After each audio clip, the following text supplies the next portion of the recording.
দক্ষিণবঙ্গতে তো যেমন চলছে সেরকমই চলবে। আপনার কি বলে এরকম তাপপ্রবাহ, কখনো কখনো বেশি তাপপ্রবাহ, টেম্পারেচার বেশি থাকে। আমি ডিটেলসে বলি আপনাকে।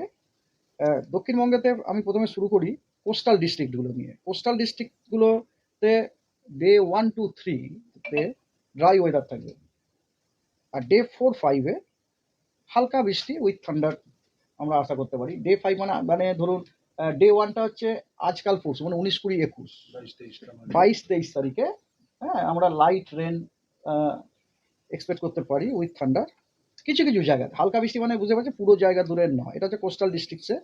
আর কোস্টাল ডিস্ট্রিক্টসে আপনার ওয়ার্নিং হচ্ছে হিট ওয়েভের ওয়ার্নিং আছে এবং সিভিয়ার হিট ওয়েভের ওয়ার্নিং আছে 1 থেকে 4 দিন, মানে 19, 20, 21, 22-এ heat wave and severe heat ওয়েভের আছে। আর ডে 5-এ 19, 20, 21, 22, 23 তারিখে আপনার heat wave, severe heat wave plus thunderstorm with lightning and gusty wind. মানে আমি বলতে চাইছি ডে 1 to 4-এ খালি heat wave and severe heat ওয়েভেরই সতর্কবার্তা আছে, কিন্তু ডে 5-এ along with heat wave and severe heat wave, thunderstorm, lightning, ঝোড়ো হাওয়া 30 থেকে 40 কিলোমিটার পার আওয়ার, ওটাও আপনার সতর্কবার্তা আছে। আর স্পেশালি মেদিনীপুর ডিস্ট্রিক্টে কিন্তু 2, 3, 4, 5, day 2, day 3, day 4, day 5 severe heat ওয়েভের সম্ভাবনা আছে, সতর্কবার্তাও দেওয়া আছে ওখানে অরেঞ্জ।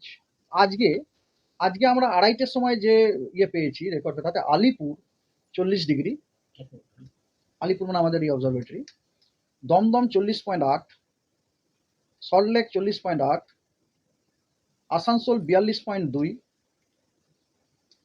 ক্যানিং 40, বাঁকুড়া 42.4, হলদিয়া 35.2, ডায়মন্ড হারবার 38.4, দীঘা 35 টলারেবল, শ্রীনিকেতন 41.6। এবারে ফোরকাস্টগুলো বলি কদিনের।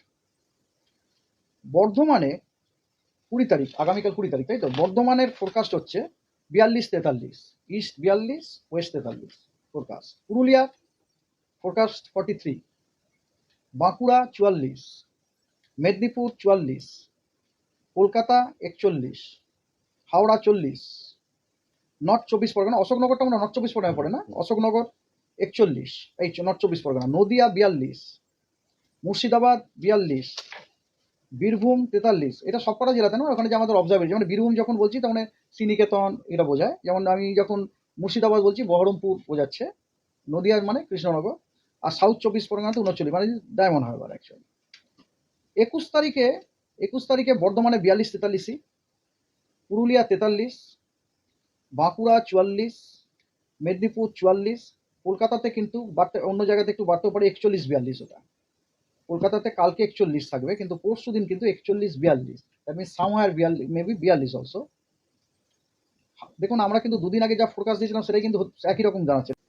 কলকাতা এবং মুর্শিদাবাদ ওইখানে প্রতিদিনই ড্রাই ওয়েদার, ওখানে কোনো বৃষ্টিপাতের সম্ভাবনা নেই এবং প্রত্যেক দিনই হিট ওয়েভের সম্ভাবনা আছে, সতর্কবার্তা দেওয়া হয়েছে।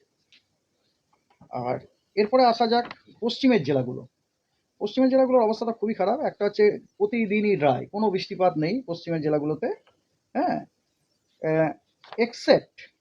এক্সেপ্ট পুরুলিয়াতে আপনার ডে 5 মানে 23 তারিখে হালকা বৃষ্টিপাতের একটা সম্ভাবনা আছে। ঝাড়গ্রামে 22-23 হালকা বৃষ্টিপাতের সম্ভাবনা আছে। ওয়েস্ট মেদিনীপুরেও আপনার হালকা বৃষ্টিপাতের সম্ভাবনা আছে 22 এবং 23 তারিখে। এবং বর্ধমান, বীরভূম, বাঁকুড়া এই 3টি জেলাতে 23 তারিখে হালকা বৃষ্টিপাতের সম্ভাবনা আছে। মানে বোঝা গেল কি, আমরা একটা জিনিস বুঝলাম এখান থেকে, যে প্রথম 3 দিন কিন্তু হিটওয়েভ এবং কোনো বৃষ্টিপাত নেই। চতুর্থ এবং পঞ্চম দিনে কিছু কিছু জেলাতে, কিছু কিছু জায়গায় আপনার হালকা বৃষ্টিপাতের সম্ভাবনা আছে। নর্থ বেঙ্গলে আপনার ডে 1 to ডে 5-এ আপনার যে একদম উত্তরের যে জেলাগুলোতে সেখানে হালকা বৃষ্টিপাতের সম্ভাবনা আছে, কিন্তু আপনার দিনাজপুর, মালদাতে ড্রাই ওয়েদার। আর যেখানে আমি হালকা বৃষ্টিপাতের কথা বলছি, ওই হালকা বৃষ্টিপাতগুলো কিন্তু উইথ থান্ডার, মানে সেখানে কিন্তু সতর্কবার্তাটাও ওতপ্রোতভাবে জড়িত আছে, থান্ডার, লাইটনিং, হ্যাঁ, এবং ঝোড়ো হাওয়া অ্যাটলিস্ট 30 থেকে 40 কিলোমিটার। প্রিয় দর্শক, আরও নিত্য নতুন ভিডিওর আপডেট পাওয়ার জন্য আমাদের ইউটিউব চ্যানেলটিকে লাইক, কমেন্ট, শেয়ার এবং সাবস্ক্রাইব করুন।